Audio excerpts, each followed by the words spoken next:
a la coyuntura, que COVID-19 no solamente ha afectado a las personas, que somos nosotros, sino también a la fauna silvestre, ya que actualmente los centros de rescate, los zoológicos y zoocriaderos, que vienen haciendo un trabajo realmente increíble albergando y rehabilitando fauna decomisada por el tráfico ilegal, no cuentan actualmente con los medios económicos para poder sostener las necesidades básicas de estos animales, ¿no? Muy bien, es por eso que hoy día vamos a entrevistar a Jesús Mauricio, para que nos pueda aclarar algunas dudas. Para que conozcamos un poco de Jesús, él es ingeniero zootecnista de la Universidad Nacional Agraria y pues tiene una amplia experiencia con esto de los temas de fauna silvestre, ¿no? Tanto a nivel nacional y pues también ha tenido experiencia de nivel internacional. Él ha trabajado en el Parque de las Leyendas, en el Zoológico de Huachipa y también en zoológicos de Guadalajara, ¿no? Él no solamente ha trabajado en este tipo de instituciones, sino también es fundador e impulsor de organizaciones juveniles que estudian a la fauna silvestre, tales como guisas y AUFAS. También ha participado en investigaciones en nutrición de primates y anfibios en cautiverio, ¿no? Actualmente se desempeña como nutricionista del Centro de Rescate y Rehabilitación de Animales Silvestres en Amazon Shelter en Tambopata, Perú. Muy bien, aquí tenemos a Jesús. Jesús, buenas noches. Gracias por ¿Qué tal? brindarnos esta entrevista. ¿Qué tal, dinero? Gracias, gracias a ustedes. Muy bien, entonces para comenzar con la entrevista, pues hemos preparado algunas preguntas. Primero que quisiéramos saber cuál es la diferencia entre un centro de rescate y un zoológico, ¿no? Y cuál es el objetivo de estos, para conocer un poco de qué se hace dentro de estos centros. Claro, bueno, en términos generales, para no entrar tal vez en mucho tecnicismo, eh, diferenciando entre zoológicos y centros de rescate, en los fines de cada uno, que son centros de cría, centros de cautiverio de fauna silvestre, que tienen permisos a nivel nacional, en Perú por lo menos, los zoológicos, sus fines serían principalmente de educación, de conservación, de recreación y de investigación. Ok, bueno, eso es un tema debatible porque hay diferentes posiciones de si los zoológicos conservan o no, y creo que no es el tema de la entrevista del día de hoy como para debatirlo, pero entre sus fines en tema legal está la conservación. Por otro lado, en los centros de rescate tenemos básicamente los mismos fines, pero vamos a ponerlo en palabras muy generales. La diferencia principal es que en los centros de rescate reintroducimos a los animales, liberamos a los animales en la naturaleza, lo cual los zoológicos, digamos que no están en la obligación, no deberían necesariamente estar en su plan de manejo, en su plan de trabajo, pero los centros de rescate sí. La idea es que el centro de rescate rehabilita al animal, normalmente son de tráfico ilegal, de tráfico de fauna silvestre, los rehabilita y los vuelve aptos para que puedan ser liberados en la naturaleza. Eso sería, a grosso modo, de una forma muy general, la diferencia entre zoológico y centro de rescate. Ya, muchas gracias. Entonces, centrarnos un poco en el tema, digamos, de centros de rescate para poder justificar, digamos, toda esta problemática, ¿no? Y de por qué se está pidiendo un apoyo para estos centros. Quisiéramos saber también por qué es importante, en este caso, rehabilitar y conservar a estos animales silvestres que se encuentran en cautiverio. Una de las principales razones que afecta a la conservación del recurso de fauna silvestre en el país es el tráfico de fauna silvestre, además de la pérdida de hábitat, obviamente, entre otras. Pero el tráfico de fauna es uno de los factores, una de las causas que genera un gran impacto en la conservación de este recurso que es fauna silvestre. Los animales que son traficados normalmente se vuelven, si llegan a ser mascotas, se vuelven improntados, que quiere decir básicamente que, digamos, que se creen personas, que se vinculan mucho al ser humano, lo ven al humano como un amigo. Entonces, esos animales normalmente, es lo más común, es que los dueños no los alimentan de forma correcta. Y los tienen en ambientes muy pequeños y con hábitos que no son naturales de la especie. Entonces, estos animales, si uno los libera en la naturaleza sería, desde mi punto de vista, una imprudencia, una negligencia, porque no saben cómo están adecuados a estar dentro de cuatro paredes, en una casa, en una jaula. Entonces el centro de rescate cumple una gran labor en el cual recibe al animal, que puede ser llevado por las autoridades, por la policía ecológica o por la persona natural o persona jurídica. Y el centro de rescate, su labor más difícil probablemente sea la rehabilitación, en el cual quiere decir que con diferentes estrategias y diferentes protocolos, hace que el animal, digamos que se conecte otra vez con su instinto natural, que vuelva a, que recuerde o aprenda cómo puede vivir por sí solo en la vida natural. Porque pues en la vida natural no hay veterinarios, no hay biólogos, no hay nutricionistas, no hay nadie. Entonces, ese es uno de los trabajos más importantes que hace el centro de rescate. Y bueno, y liberar al animal en el área en que sí debería ser liberado. Además, también cumple la función de educación ambiental, porque los centros de rescate, lamentablemente, al no tener el apoyo económico, tienen que buscar ingresos de diferentes formas. Y hasta ahora, una de las que mejor funciona es educación ambiental, que quiere decir recibir personas que paguen un precio y se les explica lo que hacen los centros de rescate o se les permite quedarse en los centros de rescate y participar de las actividades que se hace a diario.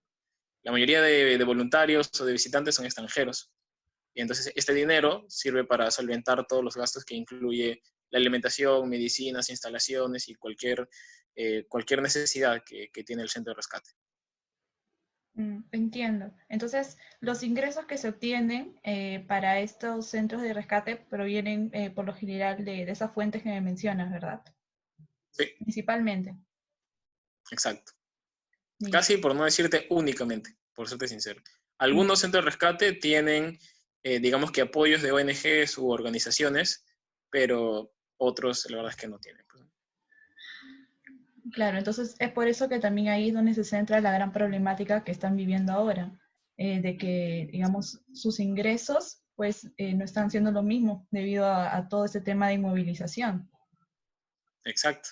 Ese es un gran golpe que es todavía y probablemente sea hasta fin de año, si no más, quién sabe.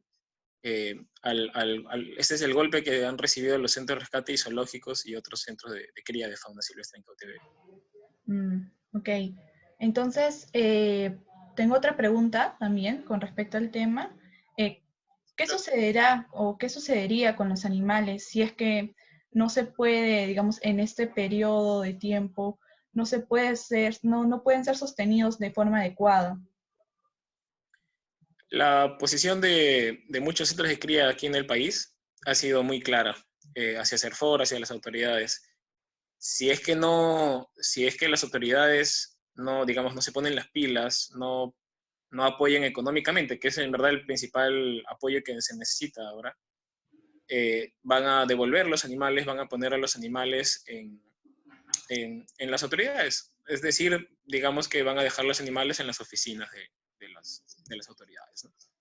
¿Por qué? Porque ya no tienen dinero de dónde poder alimentar, sobre todo alimentar, que es un gasto diario. ¿No? El tema de las medicinas es para casos específicos. No todos los animales están enfermos todos los días, pero todos los animales necesitan alimento todos los días. Entonces, Mm, si hay animales muy pequeños, desde primates muy pequeños o aves o reptiles muy pequeños que están en centros de rescate, como animales muy grandes, ¿no? Como tapires, osos, felinos grandes, etcétera, ¿no?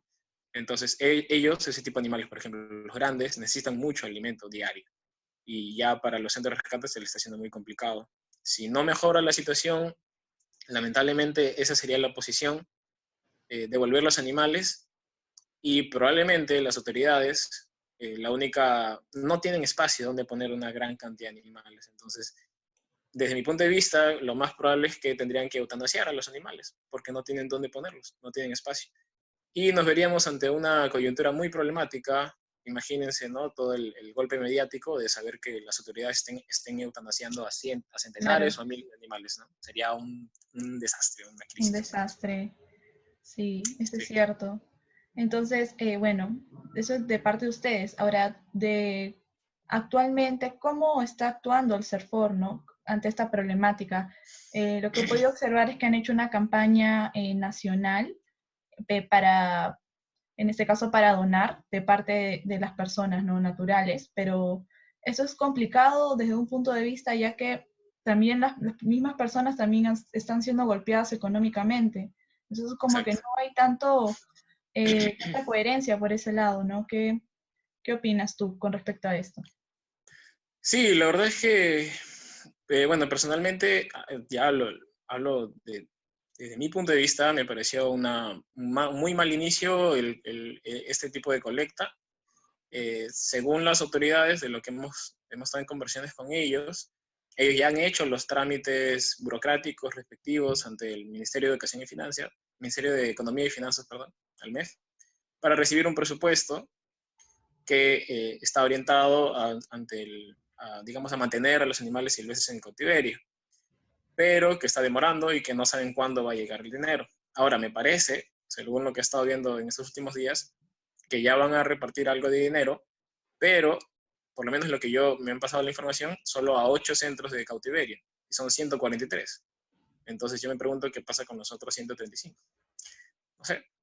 Eh, pues sí, la problemática es muy grande, ¿no? Y lamentablemente es incierto. La medida, por lo menos la que se ha hecho más público, incluso he visto que las autoridades del FOR, claramente, ha tomado con pues, personas, vamos a decirle, famosas, no sé cómo llamarlas, influencers, no sé la palabra que se quiere usar, pero que hay personas que se están uniendo a pedir dinero para la campaña. Pero como bien lo mencionas, en estos momentos es una incertidumbre a nivel nacional y a nivel mundial.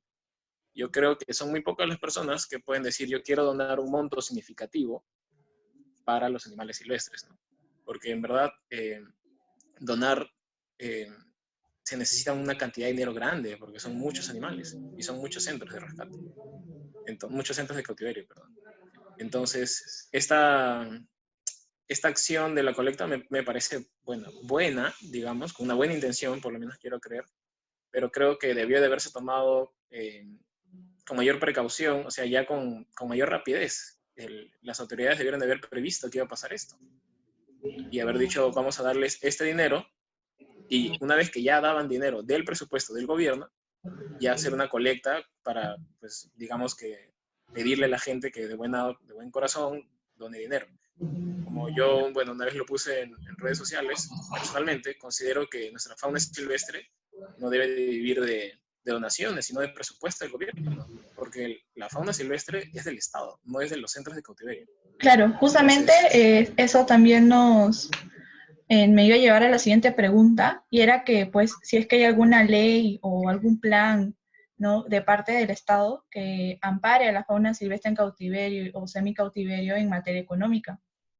Por lo que me estás comentando, ¿no hay o sí? la verdad, el apoyo económico de parte del gobierno ha sido nulo. O bueno, ya, para no ser tan radical tal vez, porque puede que en algunos centros de cautiverio sí haya aportado en algo, cosa que dudo, ha sido muy poco, por lo menos no de lo que debería ser. Eh, Esto normalmente los presupuestos de estas autoridades, porque son pues SERFOR y otras, o sea, es toda una organización, ¿no? Es toda una jerarquía dentro de la entidad. Básicamente digamos que lo invierten en otras cosas, ¿no? O sea, obviamente reciben un presupuesto, pero tienen todo un grupo de profesionales que cumplen diferentes funciones, obviamente. Igual que OSINFOR, SERFOR, pues es fiscalizar, entre otras acciones, ¿no? Pero no ha llegado en sí dinero neto, directo, hacia los centros de rescate y zoológicos y otros centros de cría de fauna silvestre. Entonces, respondiendo a la pregunta, yo diría que no hay una medida legal que ampare o que haya amparado desde hace años ya, y que asegure que los animales silvestres van a estar en un buen estado, porque así como todos estamos en un periodo de incertidumbre, los animales silvestres también.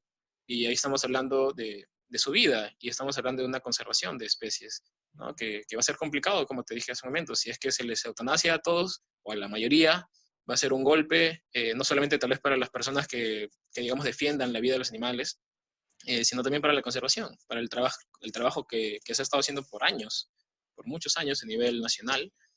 Sería un golpe muy fuerte y muy lamentable, obviamente. Claro, también hay que considerar pues la importancia, en este caso de conocimiento de este tráfico ilegal de fauna también que hay, ¿no? Y que pues es, ha sido un riesgo para la salud pública, por ejemplo, ¿no? Exacto. Por el tema de la zoonosis, de las enfermedades emergentes, ¿no? Incluso el tema del coronavirus, pues que se genera de aquí, de una zoonosis.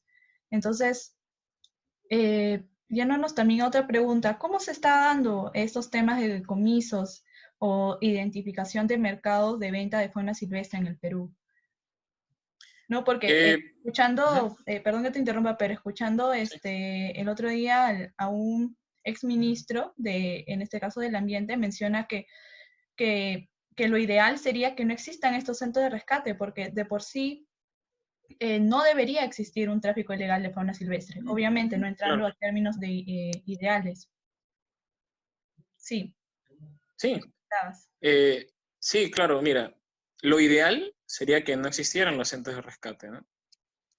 Porque quiere decir que no necesitaríamos rehabilitar a ningún animal porque no hay mascotas, no hay tráfico. Pero para llegar a ese punto necesitamos muchos años, muchos años. En el caso de lo que es el mercado ilegal, en todo sentido, es, es como todo bueno, lamentablemente en muchos países, no solamente en el Perú. Lo que es ilegal mueve mucho dinero y pues también hay mucha corrupción. Entonces, hay muchos intereses de por medio, por, en varios ángulos, desde varios puntos de vista, desde varias posiciones, y eso dificulta que realmente se cumpla lo que dice la ley. Ya hace unos años salió una ley que ampara y que se supone sanciona a las personas que hacen tráfico de fauna. Pero hasta ahora no, por lo menos no se sabe de muchos casos que en realidad se haya aplicado. Que yo sepa, porque sí sé que pues igual uno está en el rubro y uno escucha y pues, está en contacto con muchos profesionales, se sabe qué mercados venden alimento de animales silvestres para el consumo. Y, y no hay, si es que hay policías o presencia de alguien, no hay ningún problema. Hay tráfico, tengo entendido, son incluso personas que digamos que están ligadas a algo gubernamental y tienen animales silvestres y no hay ningún problema. Entonces, además de que es un tema de cultura, porque somos un país que, digamos, estamos acostumbrados a tener a estos animales, no se ha hecho un trabajo a nivel nacional, creo yo, por lo menos no muy fuerte, para concientizar los daños que generan. Se sabe de mucho del dinero que mueve a nivel mundial el tráfico de animales silvestres, que hasta donde yo tengo entendido, el verdadero dinero está afuera. Es decir, que el tráfico de fauna mueve más dinero aquí en el país exportando animales silvestres. Porque pues en Europa, en Estados Unidos, Asia, quedan como animales exóticos, ¿no? Guacamayos, primates peruanos, bueno, sudamericanos en general. Eso es lo que mueve mucho dinero, pagan muy buen dinero. Y aquí en el país, pues igual hay mucha gente que tiene mascotas, sobre todo es eso acá, mascotas, pero también hay otros, digamos, otras costumbres, ¿no? Como el consumo de las ranas, ¿no? Ranas peruanas que son licuadas, por supuestamente tema de tema sexual, tema así supuestamente para las personas, del libro, de cosas así, de adornos también, les gusta mucho tener adornos como picos de tucanes, plumas de guacamayos, y las mascotas que en muchos casos son reptiles y primates, ¿no? Los primates son, una de las principales razones son mascotas. Igual como comentaba al inicio de esta respuesta, muchos son consumidos en mercados y son vendidos y no hay, digamos que no hay tanto problema con eso porque el mercado sigue funcionando. Entonces, ese golpe que genera este tráfico es muy fuerte.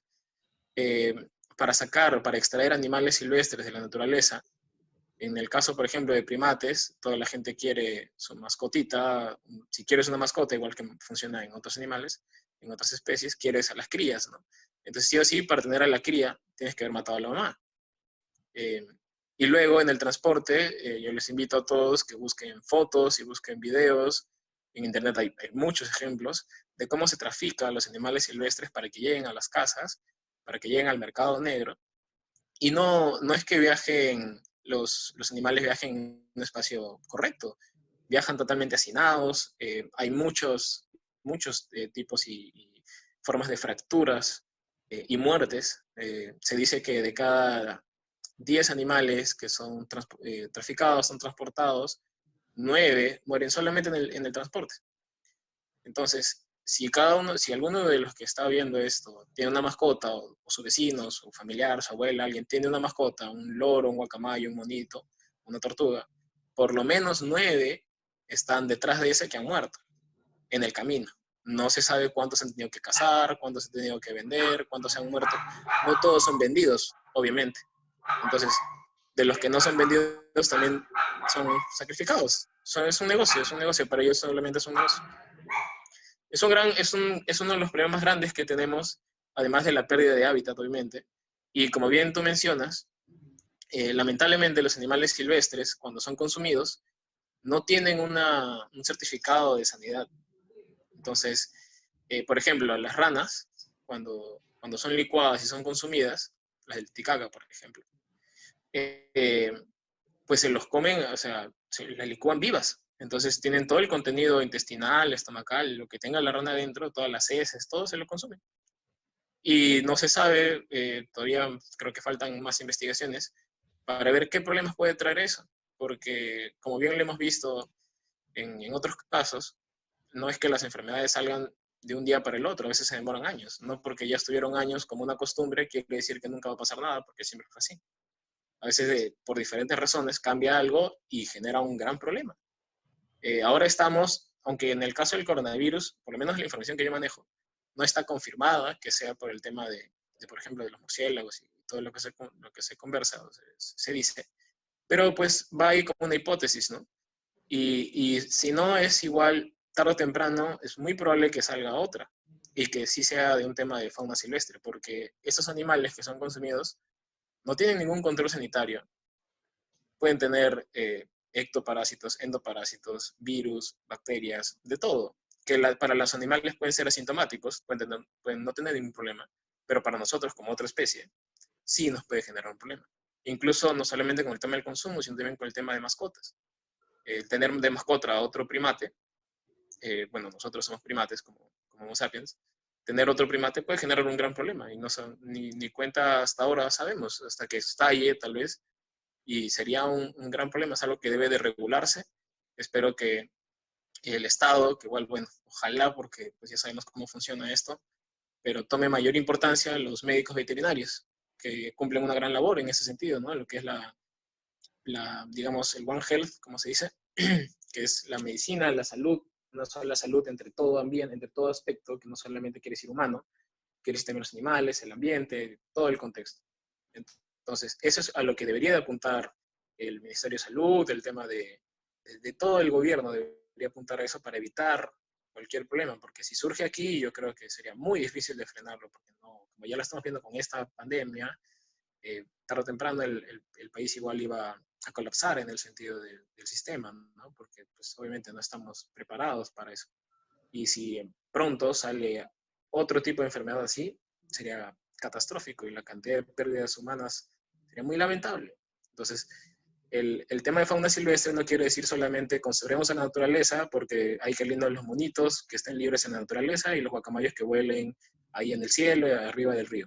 No es eso, es que en verdad también afecta en varios sentidos, en varios aspectos, desde la conservación del hábitat, porque los animales son parte de todo su hábitat, la conservación de los ecosistemas, de los bosques, de todo. El recurso fauna silvestre cumple una gran labor, porque lamentablemente la mayoría de personas ven como que conservar digamos, los ecosistemas es plantar un árbol y que crezca, y eso ya ahí funcionó y ahí quedó.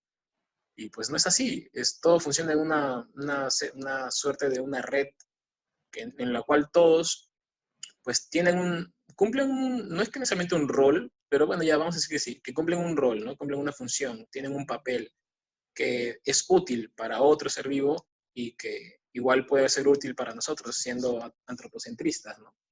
Que es al último lo que mueve dinero y lo que al político le importa es qué tanto nos sirve a nosotros como personas. no me interesa que se salve el guacamayo, si el guacamayo no me sirve como para el ser humano, no me importa. Pero si les explicamos de que los guacamayos hacen una dispersión de semillas de ciertos árboles, que esos árboles sí son útiles para nosotros de alguna u otra forma, ya pues cobra una importancia. Lamentablemente así es como se tiene que hablar en proyectos a nivel mundial, tener una importancia a nivel humano, ¿no? Antropocentristas totalmente.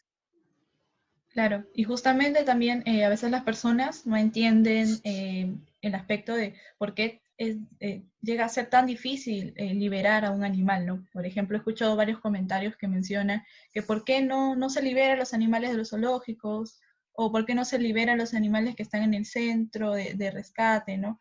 Entonces, no, tal vez no saben todo ese trabajo que se hace detrás durante tantos años, ¿no? Para poder lograr esta liberación, en este caso, pues, de los centros de rescate.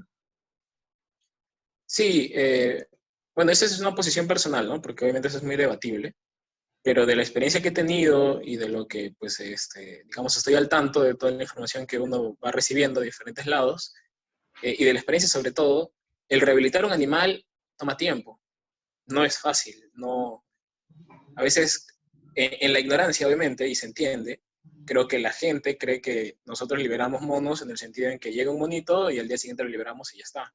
Y no es así.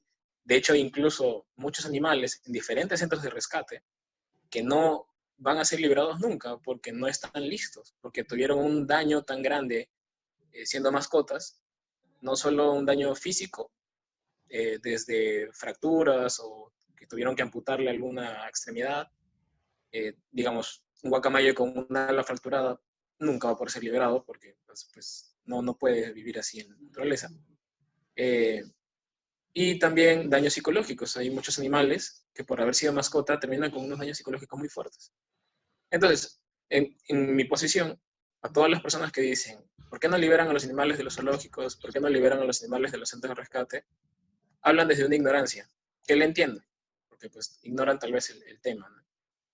Pero sería una negligencia liberar un animal que no está listo para reintroducirse en la vida silvestre, porque está acostumbrado a recibir el alimento del animal, del humano, perdón.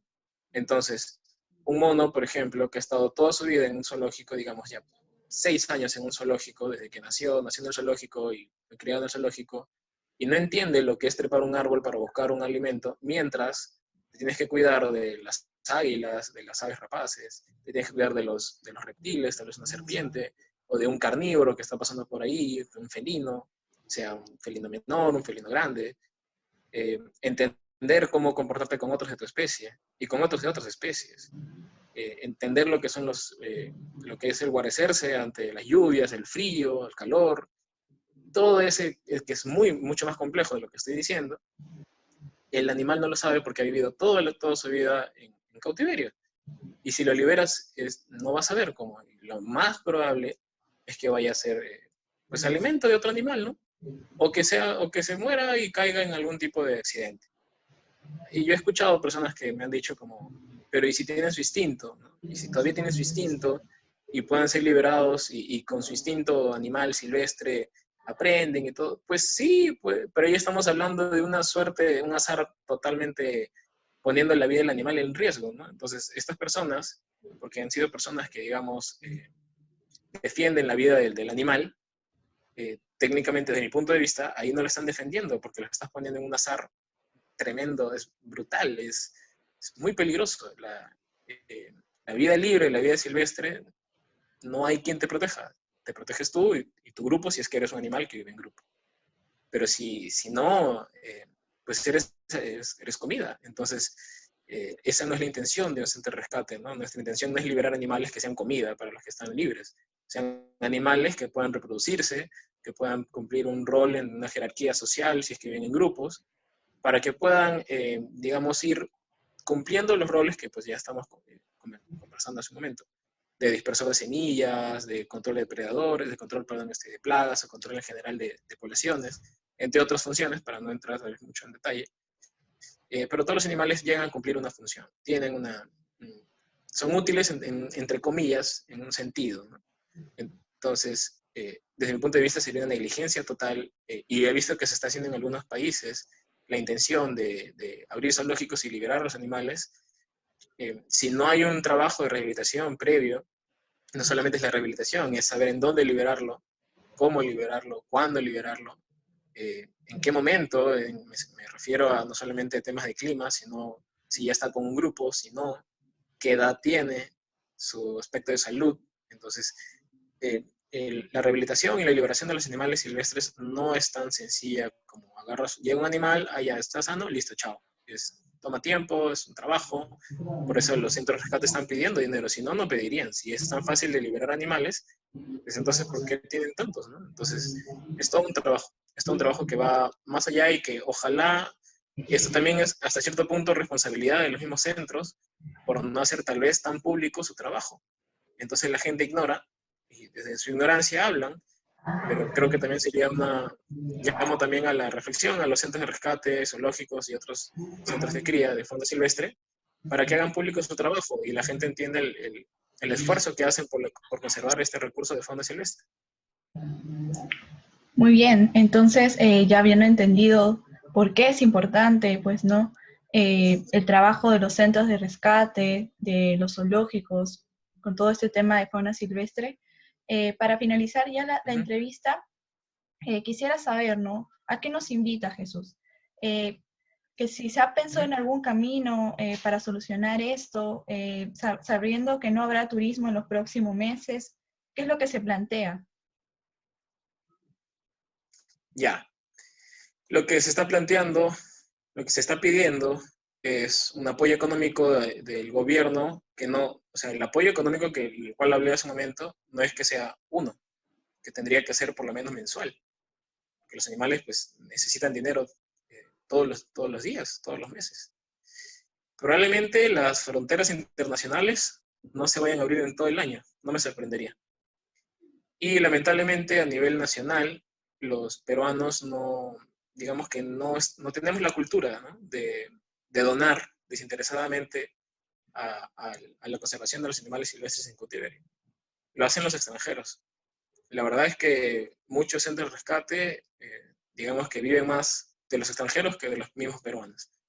A veces da un poco de cólera porque los peruanos ni siquiera conocemos a nuestros animales y los extranjeros vienen y los conocen mucho mejor.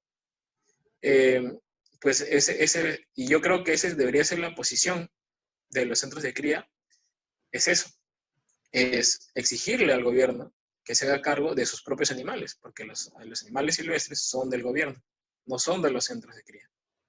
Entonces, básicamente la estructura, más para a ver si la puedo ilustrar un poco, es así. Llega un animal que es del gobierno, porque todo animal silvestre es del Estado. Lo dejan en el centro de cría, sea centro de rescate zoológico X, y se lo dejan al centro, se lo dejan. Y el centro es el encargado de costear el alimento, las medicinas, etcétera, la liberación, la preliberación y el seguimiento luego de la liberación lo costea el centro mismo. Y en todo momento el gobierno, el Estado no se presenta, no hace ningún aporte económico, más bien viene, o bueno, va a, a fiscalizar, digamos, a criticar que está bien, pero la incomodidad que me genera a mí es que ellos se lavan las manos del animal, prácticamente, para hablar en términos generales, y llegan a decir que está mal hecho, pero el animal es de ellos, y no están poniendo en el suelo. Y en todo caso, incluso ellos tienen toda la potestad como Estado, porque es su animal, el Estado, de llegar y decir, dame tal animal, y se los llevan a otro lado. Y el centro, en términos generales, no tiene ninguna potestad del animal, porque tienen actas de custodia. Quiere decir que es como que el centro lo está recibiendo, lo está hospedando, nomás. Es un hospedaje, es un hotel. No es su propiedad. Entonces, eso personalmente me genera una incomodidad, porque ya para mí, por lo menos el Estado, las autoridades, muchas veces han demostrado que no tienen muchos criterios técnicos y que están avanzando, ojalá que vayan mejorando, pero que necesitan mejorar mucho más. Entonces, es como que los animales son del Estado, el Estado no pone ni un sol en su alimentación ni medicina y se los puede llevar cuando quiere. Y para cómo fiscaliza, sanciona, denuncia a los centros que están ayudando a que estos animales no mueran, no desaparezcan, no sean lastimados, etc. Entonces, yo por eso considero que la posición de los centros de cría debe ser tajante, debe ser fuerte en este caso, porque por años han estado, digamos que, ignorando, mejor dicho, no queriendo exigir que el gobierno ponga dinero. Bajo esta circunstancia, creo que los presiona lo suficiente para que se levanten y digan, ya no vamos a aceptar, así se acabe la cuarentena, así el COVID-19 y todo el Perú se sane, no vamos a aceptar a que ustedes ya no pongan ni un sol, porque son sus animales. Entonces, yo creo que esa debería ser la posición de los centros de cría. Así acabe todo el tema de la pandemia en este momento, que siga exigiendo que mensualmente el gobierno esté en los presupuestos de Serfor la alimentación, tal vez si no en su totalidad, porque no me sorprendería que digan que no hay presupuesto, aunque ya hemos visto que el gobierno está sacando dinero, pero por todos lados, es una cosa increíble, que me parece genial, pero sí hay dinero hasta cierto punto, pero de hecho van a decir que no hay, pero por lo menos que cubran, no sé, el 50%, y así los centros de rescate pueden invertir en implementos, en mejorar situaciones, porque los centros de rescate tampoco es que estén en unas situaciones a uno, necesitan mejorar muchas cosas. Igual los zoológicos. Los zoológicos, tal vez los dos más grandes del país, que son de Lima, que es Huachipa y Leyendas, digamos que algo puede pasar. Incluso hay muchas críticas. Entonces imagínense cómo están muchos zoológicos que tienen menos presupuesto y tienen menos afluencia de gente, ¿no? Entonces, la situación es mucho más grande de lo que probablemente en términos generales se ignora. Y por eso considero que los centros de cría deberían de ponerse más fuertes, aunque probablemente igual generen, o sea, puedan ganar más problemas también por eso, pero que se pongan más fuertes y exijan lo que el Estado de verdad debe hacer. Está en su responsabilidad, está en sus lineamientos, está en la ley de que es el Estado el que se debe de encargar y son los responsables del recurso de fauna silvestre del país, pero no son. Esa es mi posición, eso es lo que yo creo que debería hacer el Estado y la posición de los centros de cría de fauna silvestre acá en el país. Muchas gracias, Jesús. Entonces, pues, nos damos cuenta que aún tenemos muchas cosas que aprender, ¿no? Muchas cosas que reflexionar acerca de esto. Y pues, nuevamente te agradezco por brindarnos esta entrevista y pues nos has aclarado muchas dudas y pues, muchas gracias. Sí, gracias a todos ustedes. Que ojalá continúen haciendo entrevistas que puedan llegar a las personas para concientizar justo como comentas, ¿no? Y creo que me he basado mucho en eso porque un gran problema es la ignorancia de la gente, que lo ignora porque, pues, no, por diferentes razones, ¿no? Pero que creo que esta situación tan negativa a nivel mundial puede, si es que somos optimistas y sabemos manejarlo, puede generar cosas muy positivas. Y en este caso, tal vez que las personas entiendan, en este rubro, ¿no? Que las personas, que cualquier persona y toda persona en el país entienda el esfuerzo y trabajo diario que hacen los centros de cría de fauna silvestre. Es fácil señalar y decir, no, es que el animal está así, miren cómo lo tienen, miren que no sé qué, pero no saben todo el esfuerzo que hay detrás y toda la presión que también tienen estos centros. Gracias por la invitación y pues para lo que necesiten, yo feliz de ayudarlos y de poder compartir algo de la experiencia que he estado ganando en estos años.